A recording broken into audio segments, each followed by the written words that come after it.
मित्रांनो, तुम्ही कधी प्लॉट प्रोजेक्टच्या जाहिराती पाहिल्यात का? ज्यामध्ये मोठमोठ्या अक्षरात लिहिलेलं असतं सँक्शन प्रोजेक्ट. पण हे सँक्शन लेआउट म्हणजे नेमकं काय? आणि हे जर नसेल तर तुम्हाला लाखोंचं नुकसान होऊ शकतं का? चला पाहूयात.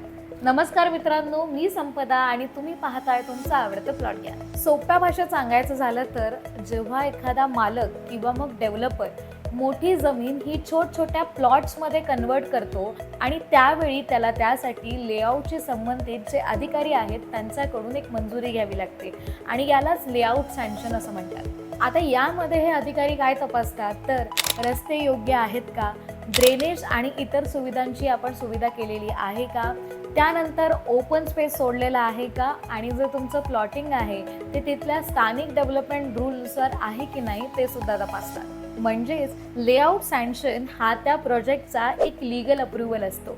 आता ही लेआउट जर सँक्शन नसेल तर तुम्हाला रजिस्ट्रेशन, रिसेल किंवा इतर कोणत्याही गोष्टींमध्ये प्रॉब्लेम येऊ शकतात. त्यामुळे जेव्हा कधी तुम्ही अशी प्रॉपर्टी खरेदी कराल त्यावेळी लेआउट सँक्शन आहे की नाही त्यासाठी त्याची लेआउट सँक्शन कॉपी नक्की तपासा. त्यामुळे नेहमी लक्षात ठेवा, नुसतं सुंदर ब्रोशर, पेम्पलेट्स आणि रेट खूप कमी आहे म्हणून एखादा प्लॉट अजिबात घेऊ नका. तर तिथल्या ॲम्युनिटीज, डेव्हलपर आणि बाकी सगळ्या लीगल गोष्टी नक्की तपासा. तर मग मित्रांनो, तुम्हाला आपला आजचा व्हिडिओ कसा वाटला हे आम्हाला कमेंटमध्ये नक्की कळवा. व्हिडिओ आवडला असेल तर व्हिडिओला लाईक करा, शेअर करा आणि अशाच नवनवीन इंटरेस्टिंग व्हिडिओसाठी आत्ता सबस्क्राईब करा प्लॉट ज्ञान.